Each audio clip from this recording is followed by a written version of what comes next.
Hi hello ನಮಸ್ತೆ, welcome back to my all viewers. ಎಲ್ಲರೂ ಹೇಗಿದ್ದೀರಾ? ಎಲ್ಲರೂ ಚೆನ್ನಾಗಿದ್ದೀರಾ ಅಂತ ಅಂದ್ಕೊಂಡಿದ್ದೇನೆ. ಹಾಗೆ ಇವತ್ತು ಮನೆಯಲ್ಲಿ ಪಕ್ಕ ಡಾಬಾ ಸ್ಟೈಲಲ್ಲಿ ನಾವು ದಾಲ್ ತಡ್ಕಾನ ಮಾಡುವ. ಇನ್ನು ದಾಲ್ ತಡ್ಕ ಅಂದರೆ ಗೊತ್ತಿರುತ್ತೆ, ನಾವು ಹೋಟೆಲ್ಗೆ ಹೋದಾಗ ನಾವು ದಾಲ್ ತಡ್ಕಾನ ತಗೋತೇವೆ. ಅಂದರೆ ಬಿಸಿ ಬಿಸಿ ಅನ್ನ ಜೊತೆಗೆ ಇದನ್ನು ಸೂಪರ್ ಆಗಿರುತ್ತೆ, ಹಾಗೂ ಚಪಾತಿಗೆ ಒಳ್ಳೆ ಕಾಂಬಿನೇಷನ್ ಅಂತಲೇ ಹೇಳ್ಬೋದು. ಇನ್ನು ಈ ದಾಲ್ ತಡ್ಕ ಕೆಲವರಿಗೆ ಗೊತ್ತಿರುತ್ತೆ, ಇನ್ನು ಕೆಲವರಿಗೆ ಗೊತ್ತಿರೋದಿಲ್ಲ. ಹಾಗೆಯೇ ಇವತ್ತು ನಾವು ಮನೆಯಲ್ಲಿ ಪಕ್ಕ ಡಾಬಾ ಸ್ಟೈಲಲ್ಲಿ ಈ ದಾಲ್ ತಡ್ಕಾನ ಮಾಡುವ. ಇನ್ನು ನಮಗೆ ಡಾಬಾದಲ್ಲಿ ಯಾವ ರೀತಿ ದಾಲ್ ತಡ್ಕ ನಮಗೆ ಟೇಸ್ಟಲ್ಲಿ ಸಿಗುತ್ತೆ, ಸೇಮ್ ಅದೇ ರೀತಿಯಲ್ಲಿ ನಾವೀಗ ಮನೆಯಲ್ಲೂ ಕೂಡ ಅದೇ ಟೇಸ್ಟಲ್ಲಿ ಸೂಪರಾಗಿ ಮಾಡ್ಕೋಬೋದು. ಬನ್ನಿ ಇದನ್ನು ಹೇಗೆ ಮಾಡೋದು ಅಂತ ನೋಡುವ. ಅದಕ್ಕೂ ಮುಂಚೆ ನೀವಿನ್ನು ನಮ್ಮ ಚಾನಲ್ ಹೊಸದಾಗಿ ನೋಡ್ತಾ ಇದ್ದರೆ ಲೈಕ್ ಮಾಡಿ, ಶೇರ್ ಮಾಡಿ, ಪ್ಲೀಸ್ ಸಬ್ಸ್ಕ್ರೈಬ್ ಆಗೋದನ್ನು ಮರಿಬೇಡಿ. ಬನ್ನಿ ಈ ದಾಲ್ ತಡ್ಕಾನ ಹೇಗೆ ಮಾಡೋದು ಅಂತ ನೋಡುವ. ಮೊದಲನೇದಾಗಿ ಒಂದು ಬೌಲನ್ನು ತಗೊಳ್ಬೇಕಾಗತ್ತೆ. ಹಾಗೆ ಈ ಬೌಲ್ಗೆ ಹೆಸರು ಬೇಳೆಯನ್ನು ಹಾಕೋಬೇಕಾಗತ್ತೆ. ಇನ್ನು ಈ ಹೆಸರು ಬೇಳೆಯನ್ನು ಒಂದು ಅರ್ಧ ಕಪ್ನಷ್ಟು ಈ ಹೆಸರು ಬೇಳೆನ ತಗೊಳ್ಬೇಕಾಗುತ್ತೆ. ನೋಡಿ, ಇವಾಗ ಇದರಲ್ಲಿ ಒಂದು ಅರ್ಧ ಕಪ್ ಆಗುವಷ್ಟು ಹೆಸರು ಬೇಳೆಯನ್ನು ಇವಾಗ ನಾನು ತಗೊಂಡಿದ್ದೇನೆ. ಇನ್ನು ನಿಮಗೆ ಈ ಡಾಬಾ ಸ್ಟೈಲಲ್ಲಿ ಟೇಸ್ಟ್ ದಾಲ್ ತಡ್ಕಣ ಮಾಡಬೇಕು ಅಂದರೆ ವಿಡಿಯೋನ ಸ್ಕಿಪ್ ಮಾಡಿದೆ ನೋಡಿ. ಇವಾಗ ನೋಡಿ, ಒಂದು ಅರ್ಧ ಕಪ್ ಆಗುವಷ್ಟು ಹೆಸರು ಬೇಳೆನ ತಗೊಂಡಿದ್ದೇನೆ. ಹಾಗೆ ನೋಡಿ ಕಾಣ್ತಾ ಇದೆಯಲ್ಲ, ಇದು ಹೆಸರು ಬೇಳೆ, ತೊಗರಿ ಬೇಳೆ ಅಲ್ಲ. ಇವಾಗ ಇದನ್ನು ಒಂದು 2 ಬಾರಿ ಚೆನ್ನಾಗಿ ಇದನ್ನು ವಾಶ್ ಮಾಡ್ಕೋಬೇಕು ನೋಡಿ. ನೋಡಿ, ಇದರಲ್ಲಿ ಧೂಳೆಲ್ಲ ಜಾಸ್ತಿ ಇರೋದು, ಹಾಗಾಗಿ ಇದನ್ನು ಚೆನ್ನಾಗಿ 1-2ರಿಂದ 3 ಬಾರಿ ಆದರೂ ಇದನ್ನು ಚೆನ್ನಾಗಿ ವಾಶ್ ಮಾಡಲೇಬೇಕು. ನೋಡಿ, ಇವಾಗ ನಾನು ಇದನ್ನು ವಾಶ್ ಮಾಡ್ಕೊಂಡಾಗಿದೆ. ನೋಡಿ ಎಷ್ಟು ಕ್ಲೀನ್ ಆಯಿತು ನೋಡಿ. ಇವಾಗ ಎಲ್ಲ ಧೂಳು ಕೂಡ ಹೋಗಿದೆ, ಚೆನ್ನಾಗೀಗ ವಾಶ್ ಮಾಡ್ಕೊಂಡಾಗಿದೆ. ಇವಾಗ ಇದನ್ನು ನಾವು ಹೇಗೆ ಮಾಡೋದಂತ ನೋಡೋ ಬನ್ನಿ. ಇವಾಗ ಮೊದಲನೇದಾಗಿ ಒಂದು ಕುಕ್ಕರನ್ನು ತಗೊಳ್ಬೇಕಾಗತ್ತೆ. ಇನ್ನು ಈ ಕುಕ್ಕರ್ಗೆ ನಾವು ವಾಶ್ ಮಾಡಿಟ್ಟಂತಹ ಹೆಸರು ಬೇಳೆಯನ್ನು ಹಾಕೋಬೇಕಾಗುತ್ತೆ. ನೋಡಿ, ಎಲ್ಲನೂ ಇವಾಗ ಈ ಕುಕ್ಕರ್ಗೆ ಹಾಕ್ಕೊಳ್ಬೇಕಾಗುತ್ತೆ ಹೆಸರು ಬೇಳೆನ. ಇನ್ನು ನೀವು ಈ ದಾಲ್ ತಡ್ಕಣ ಜಾಸ್ತಿ ಕ್ವಾಂಟಿಟಿಯಲ್ಲಿ ಮಾಡಬೇಕು ಅಂತಂದರೂ ಜಾಸ್ತಿ ಕ್ವಾಂಟಿಟಿಯಲ್ಲಿ ನೀವು ಇದನ್ನು ಮಾಡ್ಕೋಬೋದು. ಇವಾಗ ಇದಕ್ಕೆ 1 ಈರುಳ್ಳಿ ಹಾಗೂ 1 ಟೊಮೆಟೊ ನಾನು ತಗೊಂಡಿದ್ದೇನೆ. ನೀವು ಬೇಕಿದ್ರೆ ಜಾಸ್ತಿನೂ ತಗೊಳ್ಬೋದು. ಹಾಗೆಯೇ ಒಂದು ಸ್ವಲ್ಪ ಶುಂಠಿಯನ್ನು ಕೂಡ ತಗೊಂಡಿದ್ದೇನೆ. ಇವಾಗ ಎಲ್ಲನೂ ಇದಕ್ಕೆ ಹಾಕ್ಕೊಳ್ಬೇಕಾಗತ್ತೆ. ನೋಡಿ, ಶುಂಠಿನ ಒಂದು ಸಣ್ಣ ಪೀಸಸ್ ಆಗಿ ಮಾಡಿ ಕಟ್ ಮಾಡಿಕೊಂಡಿಟ್ಟಿದ್ದೇನೆ. ಇವಾಗ ಇದನ್ನೆಲ್ಲನೂ ಹಾಕ್ಕೊಳ್ಬೇಕಾಗತ್ತೆ. ಇವಾಗ ನೋಡಿ, ಎಲ್ಲನೂ ಹಾಕಿದ ನಂತರ ಇದಕ್ಕೆ ಒಂದು 2 ಸ್ಪೂನ್ ಆಗುವಷ್ಟು ಚಿಲ್ಲಿ ಪೌಡ್ರನ್ನು ಹಾಕ್ಕೊಳ್ಬೇಕಾಗತ್ತೆ. ಅಂದರೆ ಕೆಂಪು ಮೆಣಸಿನ ಹುಡಿಯನ್ನು 1-2 ಸ್ಪೂನ್ ಆಗುವಷ್ಟು ಇದಕ್ಕೆ ಹಾಕ್ಕೊಳ್ಬೇಕಾಗತ್ತೆ. ಹಾಗೆಯೇ ಒಂದು ಅರ್ಧ ಸ್ಪೂನ್ ಆಗುವಷ್ಟು ಅರಿಶಿನ. ಇವಾಗ ಇದೆಲ್ಲನೂ ಹಾಕಿಬಿಟ್ಟು ಇನ್ನದಕ್ಕೆ 1.5 ಕಪ್ ಆಗುವಷ್ಟು ನೀರನ್ನು ಕೂಡ ಹಾಕ್ಕೊಳ್ಬೇಕಾಗತ್ತೆ ನೋಡಿ. ಇನ್ನು ನಿಮಗೆ ಕಪ್ ಮೆಷರ್ಮೆಂಟ್ ಇಲ್ಲ ಅಂತಂದರೆ ಒಂದು ದೊಡ್ಡ ಗ್ಲಾಸಲ್ಲಿ 1.5 ಗ್ಲಾಸ್ ಆಗುವಷ್ಟು ಇದಕ್ಕೆ ನೀರನ್ನು ಹಾಕ್ಕೊಳ್ಬೇಕಾಗತ್ತೆ. ನೋಡಿ, ಇವಾಗ ನೀರನ್ನು ಹಾಕಿಬಿಟ್ಟು ಚೆನ್ನಾಗಿ ಒಮ್ಮೆ ಇದನ್ನು ಮಿಕ್ಸ್ ಮಾಡಿಕೊಳ್ಬೇಕು. ನೋಡಿ, ಚೆನ್ನಾಗಿ ಒಮ್ಮೆ ಇದನ್ನು ಮಿಕ್ಸ್ ಮಾಡಿಕೊಳ್ಬೇಕು. ಇಲ್ಲ ಅಂತಂದರೆ ಇದು ಅಡಿಯಲ್ಲಿ ಎಲ್ಲ ಹೋಗಿ ಕುತ್ಕೊಳ್ಳುತ್ತೆ. ಬೇಳೆ ಅಂದರೆ ಹೆಸರು ಬೇಳೆ ಆದ್ದರಿಂದ ಇದು ಸ್ವಲ್ಪ ಅಡಿಯಲ್ಲಿ ಹೋಗಿ ಹೊಂದಿಕೊಳ್ಳುತ್ತೆ. ಆದ್ದರಿಂದ ಇದನ್ನು ಚೆನ್ನಾಗಿ ಒಮ್ಮೆ ಮಿಕ್ಸ್ ಮಾಡ್ಕೋಬೇಕು. ನೋಡಿ, ಇವಾಗ ಇದು ಚೆನ್ನಾಗಿ ಮಿಕ್ಸ್ ಕೂಡ ಆಗಿದೆ. ಇನ್ನಿದನ್ನು ನಾವು ಕುಕ್ಕರ್ ಲಿಡ್ಡನ್ನು ಕ್ಲೋಸ್ ಮಾಡಿಬಿಟ್ಟು ಒಂದು 5ರಿಂದ 6 ವಿಜಿಲ್ವರೆಗೆ ಇದನ್ನು ಕೂಗಿಸ್ಕೊಳ್ಬೇಕು. ನೋಡಿ, ಚೆನ್ನಾಗಿ ಇದನ್ನು ಬೇಯಿಸ್ಕೋಬೇಕು. ಬನ್ನಿ ಇವಾಗ ಗ್ಯಾಸ್ನ ಆನ್ ಮಾಡಿಕೊಂಡು ಇವಾಗ ನಾವು ಹೆಸರು ಬೇಳೆಯನ್ನು ಬೇಯಿಸಲಿಕ್ಕೆ ಇಡುವ. ಇನ್ನು ಈ ಹೆಸರು ಬೇಳೆ ಒಂದು 2 ವಿಜಿಲಲ್ಲಿ ಕೂಡ ಇದು ಬೇಯುತ್ತೆ. ಬಟ್ ಇಲ್ಲಿ ನಾವು ದಾಲ್ ತಡ್ಕಣ ಮಾಡೋದ್ರಿಂದ ಅದಕ್ಕೆ ಸ್ವಲ್ಪ ಜಾಸ್ತಿ ಹೊತ್ತು ಈ ಬೇಳೆನ ಬೇಯಿಸ್ಕೋಬೇಕಾಗುತ್ತೆ. ಅದಕ್ಕೆ ನಾವು 5ರಿಂದ 6 ವಿಜಿಲ್ ಆಗುವವರೆಗೆ ಇದನ್ನು ಬೇಯಿಸ್ಕೋಬೇಕು. ನೋಡಿ, ಇವಾಗ ನಾನು ಗ್ಯಾಸ್ ಕೂಡ ಆನ್ ಮಾಡಿಬಿಟ್ಟು ಹೆಸರು ಬೇಳೆನ ಕೂಡ ಬೇಯಿಸ್ಲಿಕ್ಕೆ ಇಟ್ಟಿದ್ದೇನೆ. ಇವಾಗ ನೋಡಿ, ವಿಜಿಲ್ ಕೂಡ ಬರ್ತಾ ಇದೆ. ನೋಡಿ, ಇವಾಗಿದು 6 ವಿಜಿಲ್ ಆಗಿದೆ. ಆದ ನಂತರ ಗ್ಯಾಸನ್ನು ಆಫ್ ಮಾಡಿಬಿಡುವ. ನೋಡಿ, ಇವಾಗ ಫುಲ್ ವಿಜಿಲ್ ಇದು ಹೋದ ನಂತರ ನಾವು ಇದನ್ನು ಕುಕ್ಕರ್ ಲಿಡ್ಡನ್ನು ಓಪನ್ ಮಾಡುವ. ಇವಾಗ ನೋಡಿ, ಫುಲ್ ವಿಜಿಲೆಲ್ಲ ಹೋಗಿದೆ. ಇನ್ನು ಈ ಕುಕ್ಕರ್ ಲಿಡ್ಡನ್ನು ಓಪನ್ ಮಾಡಿಬಿಡುವ.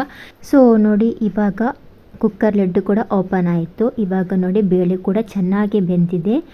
ಎಲ್ಲೂ ಕೂಡ ತಳ ಹಿಡಲಿಲ್ಲ. ಬೇಳೆ ತುಂಬ ಚೆನ್ನಾಗಿ ಬೆಂದಿದೆ. ಕುಕ್ಕರಲ್ಲಿ ತಳ ಹಿಡಲಿಲ್ಲ ಬೇಳೆ, ಅಷ್ಟು ಚೆನ್ನಾಗಿ ಬೆಂದಿದೆ. ನಾವು 1.5 ಕಪ್ ಆಗುವಷ್ಟು ನೀರನ್ನು ಕೂಡ ಕರೆಕ್ಟಾಗಿ ಹಾಕಿರೋದ್ರಿಂದ ಕುಕ್ಕರಲ್ಲಿ ಸ್ವಲ್ಪನೂ ಕೂಡ ತಳ ಹಿಡಲಿಲ್ಲ. ಆ ರೀತಿ ಚೆನ್ನಾಗಿ ಬೆಂದಿದೆ.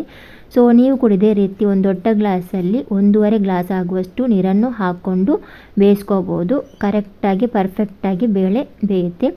ಇವಾಗ ನೋಡಿ, ಸ್ವಲ್ಪ ಬೇಳೆಯನ್ನು ಮಿಕ್ಸ್ ಮಾಡಿಬಿಟ್ಟು ಇನ್ನೂ ನೋಡಿ, ಇದು ತುಂಬಾ ತಿಕ್ಕಾಗಿದೆ. ಇವಾಗ ನಾವು ಇದನ್ನು ಸ್ವಲ್ಪ ನೀರು ಹಾಕಿಬಿಟ್ಟು ಚೆನ್ನಾಗಿ ಇದನ್ನೊಮ್ಮೆ ಕುದಿಸ್ಕೋಬೇಕು. ಅಂದರೆ ಸ್ವಲ್ಪ ಜಾಸ್ತಿ ತಿಕ್ಕಬೇಡ, ನಮಗೆ ಸ್ವಲ್ಪ ದಾಲ್ ತಡ್ಕಕ್ಕೆ ಯಾವ ರೀತಿ ತಿಕ್ಕಬೇಕು ಆ ರೀತಿ ನಾವು ಇದನ್ನು ಮಾಡಿಕೊಳ್ಳುವ.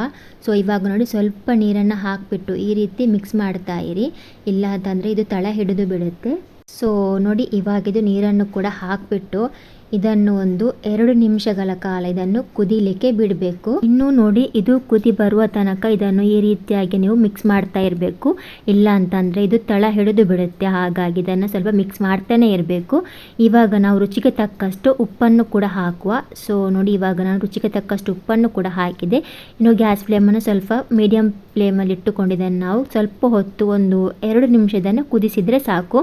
ಕುದಿಸುವಾಗ ನೀವು ಈ ರೀತಿ ಸೌಟನ್ನು ತಿರುಗಿಸ್ತಾ ಇಡಬೇಕಾಗುತ್ತೆ, ಇಲ್ಲ ಅಂತಂದರೆ ಆವಾಗಲೇ ಹೇಳಿದಾಗೆ ತಳ ಹಿಡಿದು ಬಿಡುತ್ತೆ.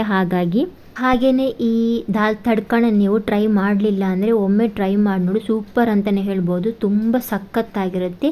ನೀವು ಫಸ್ಟ್ ಟೈಮ್ ಮಾಡ್ತೀರಾ ಅಂದರೆ ಫಸ್ಟ್ ಟೈಮಲ್ಲಿ ನಿಮಗೆ ಸೂಪರ್ ಡೂಪರ್ ಆಗಿ ಟೇಸ್ಟ್ ಕೊಡುತ್ತೆ. ಸೊ ಒಮ್ಮೆ ಟ್ರೈ ಮಾಡಿ ಆ್ಯಂಡ್ ಟ್ರೈ ಮಾಡಿಬಿಟ್ಟು ಕಮೆಂಟಲ್ಲಿ ಹೇಳ್ಬೋದು ಹೇಗಾಗಿದೆ ಅಂತೇಳಿ. ಸೊ ನೋಡಿ ಇವಾಗಿದು ಕುದಿ ಬರ್ತಾ ಇದೆ. ಹಾಗೆ ನೀವೇನಾದರೂ ಈ ದಾಲ್ ತಡ್ಕನ ಟ್ರೈ ಮಾಡಿದರೆ ಹೇಳ್ಬೋದು ಕಮೆಂಟಲ್ಲಿ ಹೇಗೆ ಬಂದಿದೆ ಅಂತ ಹೇಳಿ. ಸೊ ಇವಾಗ ನೋಡಿ ಕುದಿ ಚೆನ್ನಾಗಿ ಬಂದಿದೆ, 1-2 ನಿಮಿಷ ಕೂಡ ಆಗಿದೆ. ಇವಾಗ ಇದಕ್ಕೆ ಒಗ್ಗರಣೆನ ರೆಡಿ ಮಾಡ್ಕೋಬೇಕಾಗತ್ತೆ. ನೋಡಿ ಇವಾಗ ಒಗ್ಗರಣೆಗೆ ಒಂದು ಪ್ಯಾನನ್ನು ಇಡುವ. ಈ ಪ್ಯಾನನ್ನು ಇಟ್ಕೊಂಡು ಇನ್ನು ಇದಕ್ಕೆ ನಾನು ಕೊಕೊನಟ್ ಆಯಿಲನ್ನು ಹಾಕೊಳ್ತಾ ಇದ್ದೀನಿ. ಈ ದಾಲ್ ತಡ್ಕಕ್ಕೆ ಒಗ್ಗರಣೆ ತುಪ್ಪದಲ್ಲಿ ಹಾಕ್ಕೊಂಡ್ರೆ ಇನ್ನೂ ಚೆನ್ನಾಗಿ ಟೇಸ್ಟ್ ಕೊಡುತ್ತೆ. ಬಟ್ ನಾನಿಲ್ಲಿ ಕೊಕೊನಟ್ ಆಯಿಲನ್ನು ಯೂಸ್ ಮಾಡ್ತಾ ಇದ್ದೇನೆ. ಇನ್ನು ತುಪ್ಪ ಬೇಡದಿದ್ದವರು ಇದನ್ನು ಸ್ಕಿಪ್ ಕೂಡ ಮಾಡಿ ಕೊಕೊನಟ್ ಆಯಿಲನ್ನು ಹಾಕೋಬಹುದು. ಇದು ಕೂಡ ತುಂಬ ಟೇಸ್ಟ್ ಕೊಡುತ್ತೆ ಕೊಕೊನಟ್ ಆಯಿಲಿಂದ. ಸೊ ಇವಾಗ ನೋಡಿ ಇದು ಸ್ವಲ್ಪ ಎಣ್ಣೆನ ಕಾಯಬೇಕು. ಎಣ್ಣೆ ಕಾದ ನಂತರ 1 ಸ್ಪೂನ್ ಆಗುವಷ್ಟು ಜೀರಿಗೆಯನ್ನು ಹಾಕೋಬೇಕಾಗುತ್ತೆ. ನೋಡಿ 1 ಸ್ಪೂನನ್ನು ಜೀರಿಗೆಯನ್ನು ಹಾಕೋಬೇಕಾಗುತ್ತೆ. ಹಾಗೆ ಇನ್ನು ಸ್ವಲ್ಪ ಇದು ಜೀರಿಗೆ ಸ್ವಲ್ಪ ಕಾದ ನಂತರ ಇನ್ನು ಒಂದು 5-6 ಎಸಳು ಬೆಳ್ಳುಳ್ಳಿನ ಹಾಕೋಬೇಕಾಗುತ್ತೆ. ಇನ್ನು ಸ್ವಲ್ಪ ಬೆಳ್ಳುಳ್ಳಿ ಸ್ವಲ್ಪ ಕೆಂಪಾಗುವವರೆಗೆ ಇದನ್ನು ಕಾಯಿಸ್ಕೋಬೇಕು. ಹಾಗೆ ಇನ್ನು ಇದಕ್ಕೆ 2 ಹಸಿಮೆಣಸನ್ನ ಕಾಯಿನ ಹಾಕೋಬೇಕಾಗುತ್ತೆ. ಹಸಿಮೆಣಸನ್ನು ಸ್ವಲ್ಪ ಕಟ್ ಮಾಡ್ಕೊಂಡು ಹಾಕಿ, ಉದ್ದದಲ್ಲಿ ಸ್ವಲ್ಪ ಕಟ್ ಮಾಡ್ಕೊಂಡು ಹಾಕಿ. ಇನ್ನು ಇದಕ್ಕೆ 1 ಸ್ಪೂನ್ ಆಗುವಷ್ಟು ಗರಂ ಮಸಾಲ ಪೌಡರ್, ಹಾಗೆ 1 ಸ್ಪೂನ್ ಆಗುವಷ್ಟು ಚಿಲ್ಲಿ ಪೌಡರ್ನ ಹಾಕೋಬೇಕಾಗತ್ತೆ, ಅಂದರೆ ಮೆಣಸಿನ ಪುಡಿಯನ್ನು ಹಾಕೋಬೇಕಾಗುತ್ತೆ. ಹಾಗೆ ಇನ್ನು ಫೈನಲ್ ಆಗಿ ಇಂಗು ಪೌಡ್ರನ್ನ ಹಾಕೋಬೇಕಾಗುತ್ತೆ. ನೋಡಿ ಇಂಗು ಪೌಡರ್ ಸ್ವಲ್ಪ ಹಾಕಿದರೆ ಸಾಕು. ಇವಾಗ ನೋಡಿ ಎಲ್ಲನೂ ಹಾಕಿದ ನಂತರ ಒಮ್ಮೆ ಇದನ್ನು ಮಿಕ್ಸ್ ಮಾಡಿಕೊಳ್ಳುವ. ಸೊ ನೋಡಿ ಒಮ್ಮೆ ಚೆನ್ನಾಗಿ ಇದನ್ನು ಮಿಕ್ಸ್ ಮಾಡುವ. ನೋಡಿ ಇಲ್ಲಿ ಒಗ್ಗರಣೆ ಕೂಡ ರೆಡಿಯಾಗಿದೆ, ಮಿಕ್ಸ್ ಮಾಡುವ. ಹಾಗೆಯೇ ಇದನ್ನು ಪಟ್ಟಂತ ನಾವು ಬೇಳೆ ಬೇಯಿಸ್ಕೊಂಡಿಟ್ಟಿದ್ವಲ್ಲ ಅದಕ್ಕೆ ಪಟ್ಟಂತ ಹಾಕ್ಕೊಳ್ಬೇಕಾಗತ್ತೆ. ನೋಡಿ ಇವಾಗ ಒಗ್ಗರಣೆ ಕೂಡ ರೆಡಿಯಾಗಿದೆ. ನೋಡಿ ನೀವು ಒಗ್ಗರಣೆ ಹಾಕಿಬಿಟ್ಟು ಒಮ್ಮೆ ಚೆನ್ನಾಗಿ ಇದನ್ನು ಮಿಕ್ಸ್ ಮಾಡ್ಕೋಬೇಕು. ಒಗ್ಗರಣೆ ಹಾಕಿದ ತಕ್ಷಣ ಎಂಥ ಪರಿಮಳ ಅಂತಂದರೆ ದಾಲ್ ತಡ್ಕ, ಅದು ಸೂಪರ್ ಆಗಿರುವಂತಹ ಪರಿಮಳ ದಾಲ್ ತಡ್ಕ. ಇನ್ನು ಈ ದಾಲ್ ತಡ್ಕ ಒಗ್ಗರಣೆ ಕೂಡ ತುಂಬ ಸೂಪರ್ ಆಗಿರುವಂಥ ಒಗ್ಗರಣೆ ಕೂಡ ಚೆನ್ನಾಗಿರುವಂಥ ಪರಿಮಳ ಕೂಡ ಈ ದಾಲ್ ತಡ್ಕದ್ದು ಒಗ್ಗರಣೆ ಸೂಪರ್ ಅಂತಲೇ ಹೇಳ್ಬೋದು. ಈ ಒಗ್ಗರಣೆ ತುಂಬ ಟೇಸ್ಟಿಯಾಗಿರುವಂತಹ ದಾಲ್ ತಡ್ಕ ಇವಾಗ ರೆಡಿಯಾಗಿದೆ. ನೋಡಿ ಇನ್ನು ಫೈನಲ್ ಆಗಿ ಇದಕ್ಕೆ ಏನೋ ಒಂದು ಮಿಕ್ಸ್ ಆಗಿದೆ. ನೋಡಿ ಬನ್ನಿ ನೋಡುವ. ನೋಡಿ ಅದುವೇ ನಮ್ಮ ಕೊತ್ತಂಬರಿ ಸೊಪ್ಪು ಇಲ್ಲಿ ಮಿಕ್ಸ್ ಆಗಿದೆ. ನೋಡಿ ಇವಾಗ ಫೈನಲ್ ಆಗಿ ನಾವು ಕೊತ್ತಂಬರಿ ಸೊಪ್ಪನ್ನು ಕೂಡ ಹಾಕೋಬೇಕಾಗುತ್ತೆ. ಇನ್ನು ಈ ಕೊತ್ತಂಬರಿ ಸೊಪ್ಪು ಹಾಕಿದ ನಂತರ ಸ್ವಲ್ಪ ಇದನ್ನು ಮಿಕ್ಸ್ ಮಾಡ್ಕೋಬೇಕು. ನೋಡಿ ಸ್ವಲ್ಪ ಹೊತ್ತು ಇದನ್ನು ಮಿಕ್ಸ್ ಮಾಡಿದರೆ ಸಾಕು. ಇನ್ನು ಚೆನ್ನಾಗಿರುವಂಥ ಪರಿಮಳ ಕೂಡ ದಾಲ್ ತಡ್ಕೋದು ಸೂಪರ್ ಡೂಪರ್ ಅಂತಲೇ ಹೇಳ್ಬೋದು. ಸೊ ಇಲ್ಲಿ ಫೈನಲ್ ಆಗಿ ದಾಲ್ ತಡ್ಕ ಕೂಡ ರೆಡಿಯಾಗಿದೆ. ಹಾಗೆ ನೀವು ಇದನ್ನು ಮಿಸ್ ಮಾಡದೆ ಈ ದಾಲ್ ತಡ್ಕನ ನೀವು ಮಾಡಲೇಬೇಕು. ಸೂಪರ್ ಟೇಸ್ಟ್ ಹಾಗೂ ಸಖತ್ತಾಗಿರುವಂತಹ ದಾಲ್ ತಡ್ಕ ಇವಾಗ ರೆಡಿಯಾಗಿದೆ. ನೋಡಿ ಹಾಗೆ ನೀವು ಕೂಡ ಒಮ್ಮೆ ಇದನ್ನು ಮಿಸ್ ಮಾಡದೆ ಟ್ರೈ ಮಾಡಲೇಬೇಕು. ಖಂಡಿತವಾಗ್ಲೂ ಟ್ರೈ ಮಾಡೇ ಮಾಡ್ತೀರಾ, ಅಷ್ಟು ಸೂಪರ್ ಆಗಿರುವಂಥ ದಾಲ್ ತಡ್ಕ. ಸೇಮ್ ನೋಡಿ ನಮಗೆ ಡಾಬಾದಲ್ಲಿ ಯಾವ ರೀತಿ ದಾಲ್ ತಡ್ಕ ಟೇಸ್ಟ್ ಕೊಡುತ್ತೆ ಅದೇ ರೀತಿ ಈ ನಾವು ಮನೆಯಲ್ಲಿ ಮಾಡಿದ ದಾಲ್ ತಡ್ಕ ಕೂಡ ಟೇಸ್ಟ್ ಸೂಪರ್ ಅಂತಲೇ ಹೇಳ್ಬೋದು. ಇನ್ನು ಇದನ್ನು ನೀವು ಬಿಸಿ ಬಿಸಿ ಅನ್ನದ ಜೊತೆಗೆ ಹಾಗೂ ಚಪಾತಿಯೊಂದಿಗೆ ಸೂಪರ್ ಆಗಿರುವಂಥ ಒಳ್ಳೆ ಕಾಂಬಿನೇಷನ್ ಆಗಿರುತ್ತೆ. ಇನ್ನು ಇಲ್ಲಿ ನಾನು ಡಿಮಾರ್ಟಿಂದ ಪರ್ಚೇಸ್ ಮಾಡಿದಂತಹ ನೋಡಿ ಇದು ಐಟಮ್ ಏನಂತ ನಿಮ್ಮ ಹತ್ರ ನಾನಿಲ್ಲಿ ಶೇರ್ ಮಾಡ್ತಾ ಇದ್ದೇನೆ. ಇದಂತೂ ಮನೆಗೆ ಯೂಸ್ಫುಲ್ ಆಗಿರುವಂತಹದ್ದು ಐಟಮ್. ನನಗೆ ತುಂಬಾ ಇಷ್ಟ ಆಗೋಯಿತು, ಹಾಗೆ ನಿಮಗೂ ಕೂಡ ಇಷ್ಟ ಆಗುತ್ತೆ. ನೋಡಿ ಹೇಗುಂಟಂತ ಹೇಳಿ ಕಮೆಂಟಲ್ಲಿ. ಸೂಪರ್ ಆಗಿರುವಂತಹ ಮಗ್ ಅಲ್ವಾ, ಸಿರಾಮಿಕ್, ತುಂಬ ಸೂಪರ್ ಅಂತಲೇ ಹೇಳ್ಬೋದು. ನೋಡಿ ಎಷ್ಟು ಚೆನ್ನಾಗಿ ಕಾಣಿಸ್ತಾ ಇದೆ. ನೋಡಿ ಡಿಸೈನ್ ಕೂಡ ಎಷ್ಟು ಕ್ಯೂಟ್ ಆಗಿದೆ, ಸೂಪರ್ ಅಂತಲೇ ಹೇಳ್ಬೋದು. ಹಾಗೆಯೇ ಇದು ತುಂಬ ಕಡಿಮೆ ಪ್ರೈಸಲ್ಲಿ ಕೂಡ ಡಿಮಾರ್ಟಲ್ಲಿ ಸಿಗ್ತಾ ಇದೆ. ತುಂಬ ಕಡಿಮೆ ಪ್ರೈಸಲ್ಲಿ ಕೂಡ ಡಿ ಮಾರ್ಟಲ್ಲಿ ಸಿಗ್ತಾ ಇದೆ. ನೋಡಿ, ಮನೆಗೆ ಯಾರಾದರೂ ನೆಂಟರು ಬಂದರೆ ನಾವು ಇದರಲ್ಲಿ ಟೀ ಅಥವಾ ಕಾಫಿನೂ ಕೊಡ್ಬೋದು. ಸೊ ನೋಡಿ ಎಷ್ಟು ಕ್ಯೂಟ್ ಆಗಿದೆ ಅಲ್ಲ, ನನಗಂತೂ ತುಂಬಾ ಇಷ್ಟ ಆಗೋಯಿತು. ಸೊ ನಿಮಗೇನಾದರೂ ಇದು ಇಷ್ಟ ಆಯಿತು ಅಂದರೆ ಲೈಕ್ ಕೊಡೋದನ್ನು ಮರಿಬೇಡಿ. ಸೊ ನೋಡಿ, ಇವಾಗ ಇದರ ನಾನು ಪ್ರೈಸ್ ಕೂಡ ನಿಮಗೆ ಶೇರ್ ಮಾಡ್ತೇನೆ ಎಷ್ಟು ಅಂತ ಹೇಳಿ. ತುಂಬ ಕಡಿಮೆ ಬೆಲೆಗೆ ಇದು ಸಿಗ್ತಾ ಇದೆ. ಸೊ ಬನ್ನಿ ಇವಾಗ ಇದರ ಪ್ರೈಸ್ ಚೆಕ್ ಮಾಡುವ. ನೋಡಿ, ಇದರಲ್ಲಿ 395 ಇದೆ. MRP rate 395. ಬಟ್ ಇಲ್ಲಿ ನಾವು 90 ರುಪೀಸ್ಗೆ ನಾವು ಇದನ್ನು ಪರ್ಚೇಸ್ ಮಾಡ್ಕೋಬೋದು. ಬರೀ 90 ರುಪೀಸ್ ಅಂದರೆ 90 ರೂಪಾಯಿಗೆ ನಾವು ಇದನ್ನು ಪರ್ಚೇಸ್ ಮಾಡ್ಕೋಬೋದು. ತುಂಬ ಚೆನ್ನಾಗಿರುವಂತಹ ಮಗ್, ತುಂಬಾ ಕ್ಯೂಟ್ ಆಗಿರುವಂತಹ ಮಗ್, ಹಾಗೆಯೇ ಕಲರ್ ಕಾಂಬಿನೇಷನ್ ಕೂಡ ತುಂಬಾ ಚೆನ್ನಾಗಿದೆ. ಹಾಗೆ ನಿಮಗೂ ಕೂಡ ಇಷ್ಟ ಆಗಿರ್ಬೋದು ಅಂದ್ಕೊಂಡಿದ್ದೇನೆ. ಇಷ್ಟ ಆದರೆ ಪ್ಲೀಸ್ ಲೈಕ್ ಮಾಡಿ, ಹಾಗೆ ಸಬ್ಸ್ಕ್ರೈಬ್ ಮಾಡಿ. Thanks for the video watching.